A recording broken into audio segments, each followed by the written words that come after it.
Assalamualaikum warahmatullahi wabarakatuh. Nama saya Vivin Putriyanti dengan NIM D1B1200070 dari kelas A, Program Studi Agroteknologi Fakultas Pertanian Universitas Halu Oleo.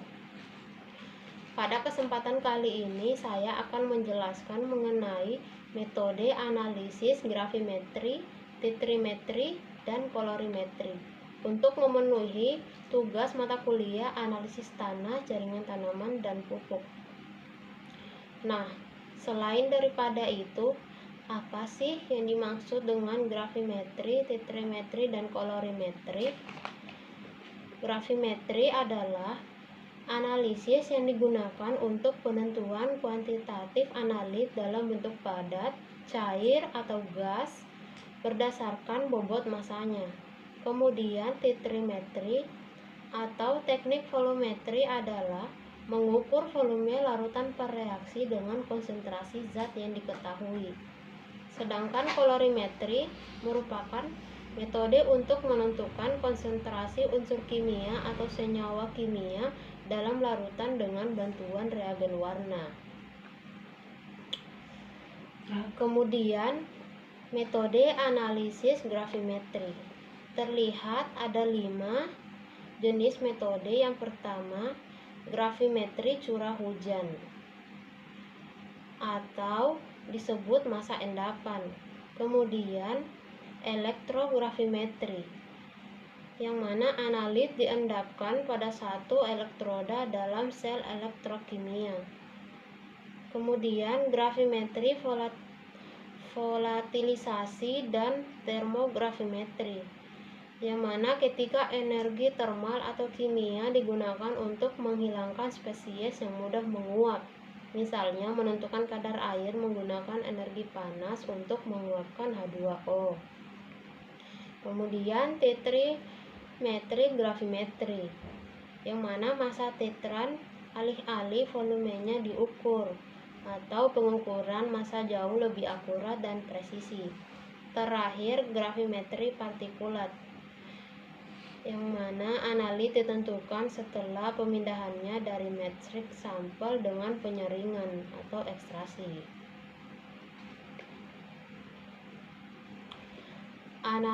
Analisis gravimetri merupakan salah satu metode analisis makro kuantitatif yang paling akurat dan tepat. Analit secara selektif diubah menjadi bentuk yang tidak larut dan diendapkan secara kuantitatif dari larutannya. Endapan diperlukan agar mudah disaring dan kemudian dikeringkan dan akhirnya diukur massanya. Terakhir, massa analit kemudian dihitung berdasarkan komposisi kimia, PPT, dan massanya. Nah, mengapa perlu menggunakan analisis gravimetri? Karena dilakukan dengan peralatan sederhana. Kemudian interpretasi hasil mudah, yang mana pembacaan berhubungan langsung dengan jumlah analit dan memberikan hasil yang sangat akurat dan tepat. Bahkan hasil gravimetri digunakan untuk memeriksa keakuratan metode lain.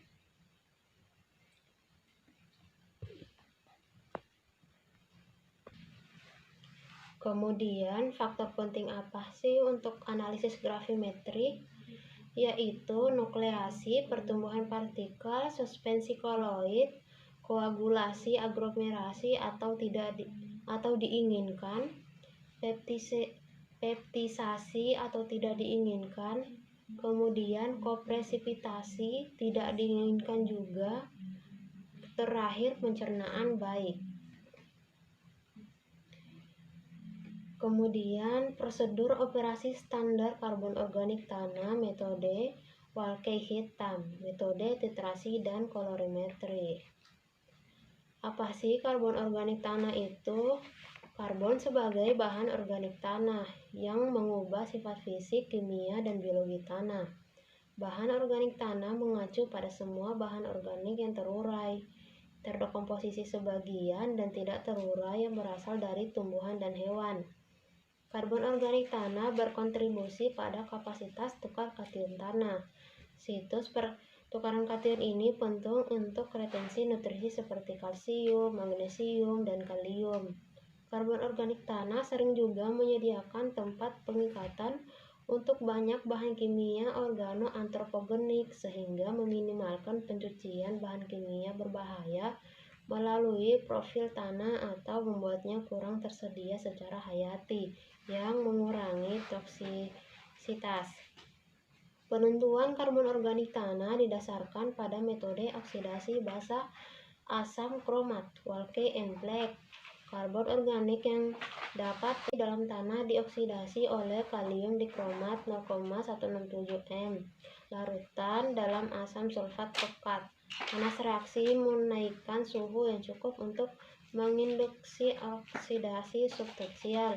Untuk tanah yang kandungan bahan organiknya sangat tinggi, metode Walke and Black dapat menghasilkan hasil pengujian yang rendah karena oksidasi karbon organik yang tidak sempurna dalam sampel.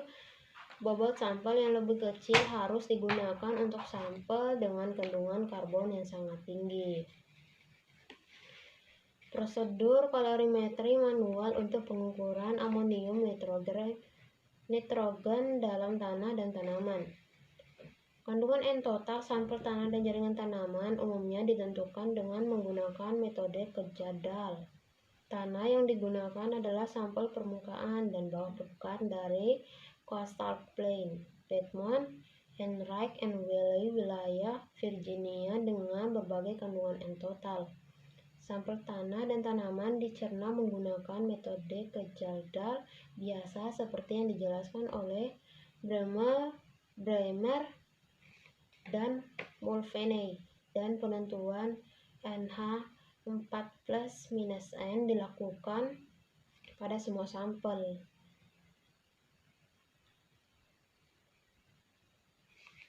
Prosedur kalorimetri yang diusulkan adalah adaptasi manual dari prosedur otomatis yang digunakan oleh Wall et al. Metode ini didasarkan pada reaksi warna antara amonium dan basa lemah campuran Na salisilat dan sumber klorin, misalnya Na hipoklorit atau dikloroisocyanurat. Tingkat dan intensitas warna hijau yang terbentuk sangat ditingkatkan dengan penggunaan Na nitroprusside. Natrium tatrat ditambahkan untuk menghilangkan pengendapan hidroksida logam berat yang mungkin ada dalam diges, terutama jika campuran katalis yang digunakan dalam destruksi mengandung logam berat seperti Cu, Se, dan Hg.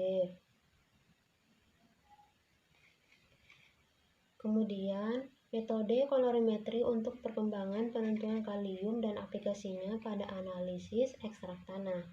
Prosedur kalorimetri dijelaskan untuk penentuan jumlah mol kalium, jiwa diekstraksi dengan reagen ekstraksi Bray and kalium yang tersedia di endapan sebagai kobaltinitrit. Penentuan kalium yang diadasi asam sapanilat menggunakan gugus nitrita dari endapan kobaltinitrit, dan selanjutnya digabung dengan dimetanilin untuk menghasilkan jingga metil. Warna diukur dengan absorptiometer speaker.